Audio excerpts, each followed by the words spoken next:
Okay, in this video we're going to learn the basic functions on how to use and how to move our robot. So we're going to go to my drivetrain or the drivetrain palette where we are going to see all the functions for this robot.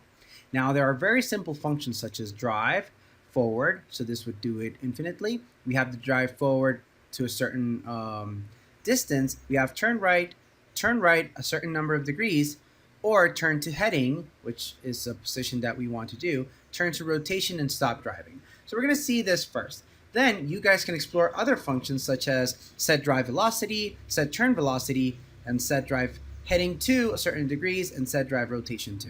So you can play around with these ones. But right now, I just want to make my robot move. So I'm going to drag my drive forward, and I'm going to make it go 200 millimeters. If I click on play, I'm going to see that the robot is going to go 1 square.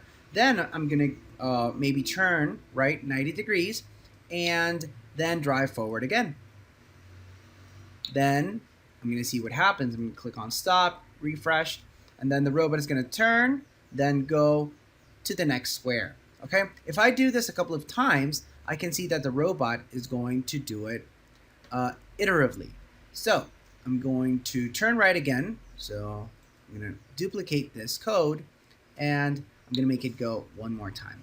And then one more time in order to go back to the initial position of the robot. So if I click on play, I will make the robot do a perfect square and then finish at the same point that it started. Okay, now what we can do is that we can actually draw this robot and make a drawing when the robot needs it. Okay, so I'm going to click on stop, refresh, and I'm going to make the robot draw a line while on its path. Okay, and this is very simple. I'm just going to drag this on the side just for a second, and I'm going to make my robot. I'm going to go to all the way to, wait, we have bumper settings, we have the looks, and in the looks I have some functions called move robot pen. So the robot has a pen located on its drivetrain, and I can set the robot pen down in order to draw, or set the pen up if I need to stop drawing. So what I'm going to do is that I'm going to move robot pen down. Oh, but first I'm going to set the robot pen to a specific color, and that color is going to be red. And then I'm going to set the move robot pen down, and that way the pen is going to be placed on the mat, and it's going to start drawing. Then I'm going to add all my code in order to see what's going to happen. So I'm going to click on play. Now the robot starts drawing a line. Okay, now imagine that this robot is just placing the line, and at the end, if I want to do this again, I can do it. Just leave the pen down. If I want to stop drawing, then I can leave the pen up, move the pen up. So move robot pen up, okay?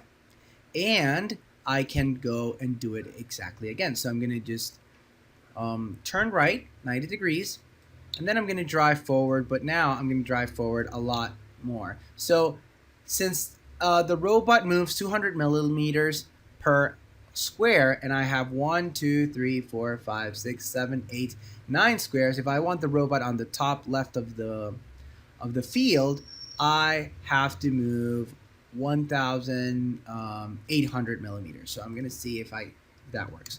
So I have 1,800 millimeters, and but I stopped the pen. So let's see what happens. I'm going to refresh. The robot should start drawing. Make the perfect square, then turn right, then go all the way up. It should go to the position, to the top left position. There you go. So we have the robot on the top left because I decided that it was 1,800 millimeters on the right. Okay, guys, so you can play around with the functions and see if you can make the robot move and create some shapes.